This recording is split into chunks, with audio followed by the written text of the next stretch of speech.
నమస్తే, welcome to our channel. ప్రస్తుతం మనతో ప్రముఖ ఆధ్యాత్మికవేత్త, ఆస్ట్రాలజర్ బమ్మిడి అనంత శర్మ గారు ఉన్నారు. వారితో మాట్లాడదాం. నమస్తే. నమస్తే అమ్మా. ఆర్థిక సమస్యలు చాలా ఎక్కువగా ఉన్నప్పుడు లక్ష్మీదేవిని ఇలా పూజించండి, ఈ పరిహారాలు పాటించండి అని చాలామంది చెప్తూ ఉంటారు. అలాగే రకరకాలుగా ఎవరు తోచిన విధానంలో వారు లక్ష్మీ ఆరాధన ప్రతినిత్యం కూడా మనం లక్ష్మీ ఆరాధన చేస్తాము. అయితే శ్రీ సూక్తం ఇందులో ఏంటంటే లక్ష్మీ అమ్మవారిని ఆ సూక్తం అంతా కూడా వింటుంటే మనం శ్రీ సూక్తం చక్కగా అమ్మవారిని పొగుడుతూ, మామూలుగా మనల్ని పొగిడే ఎవరైనా పొగిడితేనే ఆనందం, అటువంటి అమ్మవారిని మనం అక్కడ కూర్చుని అమ్మ నువ్వు మా దరిద్ర బాధల్లోంచి మమ్మల్ని బయటకు లాక్కొచ్చి మాకు సుఖ సంతోషాలు ఇచ్చి మార్గం చూపించు తల్లి అని అడిగితే కాదంటుందా? ఖచ్చితంగా ఇస్తుంది. ఖచ్చితంగా అటువంటి శ్రీ సూక్తాన్ని కాకపోతే పాటించేటప్పుడు కొన్ని విధి విధానాలు ఖచ్చితంగా పాటించాలి. ఆ విధి విధానాలు ఏ నైవేద్యం పెట్టి ఎన్ని రోజులు మనం శ్రీ సూక్తం ఒక టైంకో లేకపోతే ఏదైనా అనుకుని మనం చేస్తే కనుక ఆ అమ్మవారి కృపా కటాక్షాలు మన మీద ఖచ్చితంగా ప్రసరిస్తుంది అని చెప్పడానికి మీరు ఇది ఎలా పరిహారంగా చెప్తారు గురుగారు? అమ్మా, లక్ష్మీదేవి స్థిరంగా ఇంట్లో ఉండాలన్నా, మనని కరుణించాలన్నా ఆ మహాతల్లికి రెండే మార్గాలు ఉన్నాయి. ఏమిటయ్యా అంటే, ఫస్ట్ పరమదరిద్రం ఎక్కడొచ్చిందంటే 10 ఇల్లు ఉడవట్లేదు. 10 ఉదయం 10 అక్కడి నుంచి స్టార్ట్ చేసుకుంటూ వెళ్తాను. పని మనుషుల కోసం మనకేమిటి, నేను ఒకటే చెప్తున్నాను ఆడవాళ్ళందరికీ, ఫస్ట్ నైటీలు పొద్దున్న లేవగానే తీసేయండి, దరిద్రం వదిలిపోతుంది తల్లి. ఓపెన్గా మాట్లాడుతున్నా ఇంటికి వచ్చిన వాళ్ళకు కూడా, నేను భయపడను. నైటీ అంటే ఏమిటి, బెడ్రూమ్ దాటి రావాల్సింది కాదు. ఆ బెడ్రూమ్ నుంచి బయట అక్కడే మీరు మార్చేసి చీర కట్టుకోండి చక్కగా, లేకపోతే పంజాబీ డ్రెస్ అలవాటే అదే వేసుకోండి, చీర కట్టుకుని బయటకు రండి. అదొకటి. లేవగానే బ్రష్ చేయండి, మీరు ఉడుచుకోండి దేవుడిది. పని మనిషి వచ్చేదాకా నథింగ్ వెయిటింగ్ వద్దు, మంచిది కాదు. ఆడవాళ్ళు మీకు పిల్లలు మీరు సంతోషంగా ఉండాలి, లక్ష్మీదేవి స్థిరంగా మన ఇంట్లో ఉండాలి అంటే అమ్మ ఆడవాళ్ళు మారండి. మీరు ఎప్పుడో 12 దాకా ఆ మురికి బట్టలతో నైటీలతో ఇల్లంతా తిరగడం రెండో తప్పు చేస్తున్నారు. బహిష్టే కూడా ఇళ్లలో తిరిగేస్తున్నారు. అది కూడా పరమ దరిద్రం పట్టిందని నేను ఓపెన్ ఛాలెంజ్ చేసి చెప్తున్నాను. విన్నవాళ్ళు మంచి అవుతాయి ఆలోచిస్తారు, సార్ చెప్పింది నిజమని, కాదంటే మనం తప్పు చేస్తున్నాం అని అర్థం చేసుకుని మార్చుకుంటారు పద్ధతులని నేను ఖచ్చితంగా చెప్తాను. లక్ష్మీదేవి ఉండడం కోసం నేను చెప్తున్నాను, స్థిరంగా ఉండడం కోసం చెప్తున్నానమ్మా. ఎవరిని కించపరచడానికి బాధ పెట్టడానికి నేను చెప్పట్లేదు. ఫస్ట్ ఆడవాళ్ళలో మార్పు రావాలి. ఇంకా పోతే విరబోసు కూర్చోకూడదు. తల ఎప్పుడు కూడా తడితలను విరబోసుకోకూడదు. ఆడవాళ్ళ పూజ దగ్గర చక్కగా తుడిచేసుకోవడం, ముడేసేయాలి. ఇలా దగ్గర పెట్టి ముడేసుకుని ఇంత కుంకుమ పొట్టు పెట్టుకుని ఏదో ఒక రకమైన పువ్వు జల్లో పెట్టుకుని ఆ దైవబంధంలోకి ఉదయం టైంలో వెళ్ళి ఆ లక్ష్మీదేవి స్థిరంగా ఉండాలంటే తెల్లవారుజామున ఒప్పుకున్న వాళ్ళు ఈ రోజుల్లో తెల్లవారుజామున ఎక్కడ జరగట్లేదు. ఒక ధనుర్మాసం ఒకటే చేస్తారు, ఇంకెక్కడ లేదు. కార్తీక మాసం అంతే. మిగతా అన్ని ఇంకా 12 దాకా అలా తిరుగుతూనే ఉంటారు ఇంట్లో. అప్పుడు గుర్తొచ్చి అప్పుడు పెడతారు. కానీ ధర్మం ఏమిటంటే, ఓపుకున్న వాళ్ళు చిన్నవాళ్ళు ఎప్పుడు అసలు చెప్పాలంటే ముసలివాళ్లే పొద్దున్న 6 దీపం పెట్టేస్తున్నారు ఇవాళ. చెప్పాలి, చిన్నవాళ్ళు ఎవ్వరు చెయ్యట్లేదు. అలా తెల్లవారుజామున బ్రహ్మముహూర్తంలో లేచి ఆ లక్ష్మీనారాయణ ఫోటో, అది కూడా చెప్తున్నాను, లక్ష్మీనారాయణని అక్కడ ఫోటో చిత్రపటాన్ని పెట్టుకుని చక్కగా తెల్లవారుజామున లేచి దీపారాధన చేసుకుని నచ్చిన పువ్వులతో, ఫస్ట్ మల్లె పువ్వు అంటే ఇష్టం లక్ష్మీదేవికి, మల్లె పువ్వులతోటి ఆరాధన చేసి చక్కగా తెల్ల చామంతులతోటి పూజాలంగా చేసుకుని లక్ష్మీష్టోత్రం చేసుకుని దానికి మంత్రం నారాయణాయ విద్మహే వాసుదేవాయ ధీమహి తన్నో విష్ణు ప్రచోదయాత్, మహాదేవి చ విద్మహే విష్ణు పత్ని చ ధీమహి తన్నో లక్ష్మీ ప్రచోదయాత్. ఆ 2 మూల మంత్రాలు కూడా డైలీ పఠిస్తూ తర్వాత లక్ష్మీనామాల్లోకి ఇంకే అంతకన్నా పవర్ఫుల్ ఏమిటంటే, ఒక లక్ష్మీదేవిని మన ఇంట్లో స్థిరంగా శ్రీ సూక్త పారాయణ చెయ్యడం వల్ల ఎన్నో ప్రయోజనాలు ఉన్నాయి తల్లి. అది భయంకర నిష్టతో పాటించాలి. ఏదో తిక్కగా పిచ్చి పిచ్చిగా అయిపోయింది వచ్చేసేయడం కూర్చోవడం, చదివితే కూడా అందులో స్పెల్లింగ్ మిస్టేక్ వచ్చినా లేకపోతే చదవడంలో ఏదైనా ప్రాబ్లం వచ్చినా చాలా కష్టం, ఇబ్బందుల్లో పడిపోతారు. సింపుల్గానే, అందుకే సింపుల్గా చెయ్యమంటాను నేను అందరినీ. చక్కగా చదవడం రాకపోతే ఇప్పుడు యూట్యూబ్ లో అవి పట్టించి లేకపోతే పేపర్ మీద రాసేసుకుని వాళ్ళు ఇచ్చిన బోల్డ్ మంది మంత్రాలు ఇస్తారు. అది చక్కగానే మరీ లోతుగా వెళ్ళక్కర్లేదు. శ్రీ సూక్త పారాయణ అన్నది అది కూడా మండల దీక్ష.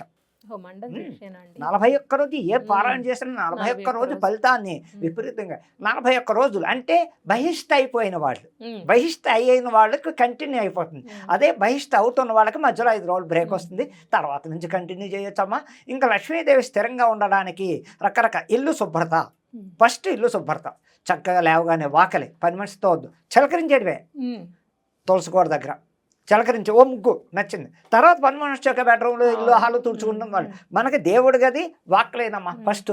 ఈ ఆడవాళ్ళు చేయవలసిన పని, పొద్దున్నే చేయవలసిన పని చక్కగా దంతావం చేసుకోవడం, చక్కగా వంటగదిలోకి వెళ్ళి కాఫీ తాగొచ్చు ఫస్ట్ ప్రిఫరెన్స్. తర్వాత వీధి వాకలు చిలకని ముగ్గట్టేసుకుని స్నానం చేసేసి చక్కగా 10 గంటల లోపే చక్క తెల్లవారుజాను ఒప్పుకున్న వాళ్ళు అనేక మంది ఉంటారు. కాల పరిస్థితులు బట్టి కాలం మారింది కూడా. అలాంటప్పుడు ఈ ఆడవాళ్ళు ఎంత శుచి శుభ్రత పాటిస్తే అంతవరకు ఆ లక్ష్మీదేవి మన ఇంట్లో స్థిరంగా ఉండడం, మనకి ఆర్థిక ఇబ్బందుల్లోంచి బయటపడడం, ఉద్యోగం లేని వాళ్ళకు ఉద్యోగం, పిల్లలు చదువులు ఇబ్బందులు పెడుతున్న వాళ్ళకి చదువులు, నెంబర్ 1 సరస్వతి కటాక్షం, లక్ష్మీ కటాక్షం రావడానికి ఎన్నో ప్రయోజనాలు పొందడానికి లక్ష్మీదేవిని ఏ రకంగా కొలవాలయ్యా అంటే అనేక రకాలు కొలవచ్చామని, అనేక రకాలుగా. అసలు కొబ్బరి చిప్ప అంటే కొబ్బరి అది మామూలుగానే ఉంటుంది, సగం కొట్టిన చెక్కలో కొబ్బరి నూనె అందులో పోసి 4 పక్కల 4 ఒత్తులు. అమ్మ సింగిల్ ఒత్తు వెలిగించాలి కానీ 2 ఒత్తులు వెలిగిస్తున్నారు, అది తప్పు. 3 ఒత్తులు వెలిగిస్తే ఇంకా లాభం. 3 విడివిడిగా 3 ఒత్తులు 2 చెక్కల్లో పెట్టచ్చు. ఇప్పుడు మన ఇంట్లో నిత్య దీపారాధన 2 ఒత్తులు పెడుతున్నారు, అలా పెడితే 3 ఒత్తులు పెట్టాలి, లేకపోతే సింగిల్ ఒత్తు పెట్టమని శాస్త్రం. దానివల్ల కూడా ఇప్పుడు కొబ్బరి చెప్పులో చక్కగా కుడి తీయకుండా లోపల అది తీయకుండానే దానికి 4 పక్కల కుంకుమ బొట్టు పెట్టడం, అందులో కొబ్బరి నూనె 2 చెప్పుల్లోనూ వేసి చక్కగా 4 ఒత్తులను 4 పక్కల వెలిగించి పెడితే కూడా లక్ష్మీ కటాక్షం. లక్ష్మీదేవి అంటే అసలు కొబ్బరి అంటే ఎవరు? కొబ్బరి చెక్క లక్ష్మీదేవి. అది చాలా మందికి తెలియదు. అయితే ఈ మధ్య కొత్తగా కొబ్బరికాయ కొడితేయండి దేవుడి దగ్గర కుళ్ళిపోయిందండి, కుళ్ళిపోయిన చెక్క వచ్చింది, మాకు ఏమండి దోషాలండి. భయపడడం కాదు, కీడు పోతోంది, కీడు పోతోంది అని అర్థం. కానీ మళ్ళీ గొప్ప వెళ్ళి షాప్కి వెళ్ళి తెప్పించి కొట్టవలసిన అవసరం లేదు, అది పక్కన పెట్టేసి అమ్మా క్షమించు తల్లి, మరి నువ్వే చేసావా పని, దైవికంగా మా ఇంట్లోంచి ఏదైనా దరిద్రం పోవడానికి నువ్వే చేసావని దండం పెట్టి మనస్ఫూర్తిగా దీపారాధన చేసుకుని పెట్టుకోవడంలో కూడా ఎంతో పవిత్రత ఉంది. లక్ష్మీదేవిని కొలవడంలో కూడా రకరకాలు ఉన్నాయమ్మా, ఒకటే కాదు. ఆ లక్ష్మీదేవికి ఇష్టమైంది ఏంటయ్యా అంటే గ్రీను రెడ్ ఆవిడ బాగా ఆకర్షణ ఆ మహాతలికి. అలాంటి చీరలు కానీ అమ్మ అష్టలక్ష్మి దేవాలయాలకు వెళ్ళి ప్రతి శుక్రవారం, ఇంకోటి లక్ష్మీవారం నాడు అసలు లక్ష్మీదేవిని కొలవడం ఎంతో గొప్ప. శుక్రవారం కన్నా లక్ష్మీవారం నాడు లక్ష్మీదేవిని కొలవడం ఎన్నో ప్రయోజనం ఉన్నది. అందులో మార్గశిర లక్ష్మీవారాలు ఎంత పౌర్వమా ఆ లక్ష్మీదేవికి ఇష్టమైన 4 వారాల్లో కూడా పవిత్రంగా శుచితో శుభ్రతతో అంటాను.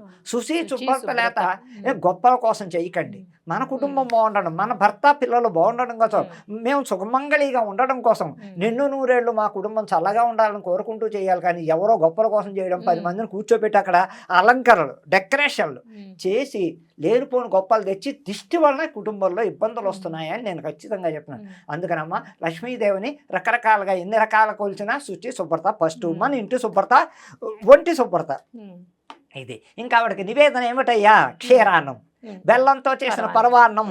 ఆ మహాతలికి అందులో రకరకాల ద్రవ్యాలు వేసుకోవచ్చు, కాజు వేయచ్చు, యాలకులు వేయచ్చు, కిస్మిస్ వేసుకోవచ్చు, ఏదైనా క్షీరాన్నం బెల్లంతో చేసిన పరవాన్నం ఆవిడకి మహాతల్లికి ఎంతో ఇష్టమైన నివేదన. ఆవిడకి ఆ ఇష్టమైన నివేదన అంటే తర్వాత అనేక రకాలు పెట్టుకోండి. లక్ష్మీదేవికి ఫస్ట్ క్షీరాన్న నివేదన పెట్టడం వల్ల లక్ష్మీనారాయణలు ఇద్దరిని ఆ చిత్రపటం పెట్టుకుని చేస్తే, మనస్ఫూర్తిగా చేస్తే కూడా లక్ష్మీ కటాక్షం తప్పదు, ఆ ఇంట్లో స్థిరంగా లక్ష్మీదేవి నిలబడుతుంది. అందులో ఈ మధ్యకాలంలో చాలా తప్పులు చేస్తున్నారు, కాళ్ళు చెప్పులతో ఇల్లంతా తిరిగేస్తున్నారు, అదో దరిద్రం పట్టేసింది, ఇంట్లో 4 అడుగులు కూడా వేయలేకపోతున్నారా, ఆ పరిస్థితి దిగజారిపోయారా జనాలు బాధపడుతున్నాను. ఏంటి మన 4 గదుల్లో చెప్పులు లేకుండా తిరగలేమా? మరి గుడిలోకి వెళ్తే గుడి చుట్టూరా ప్రదక్షిణాలు చేస్తున్నారా చెప్పులు లేకుండా? మన 4 గదుల్లో చెప్పులు ఎందుకమ్మా? అది కూడా చెప్పుతో ఇంట్లో తిరగడం పరమ దరిద్రం. తిరగకూడదు.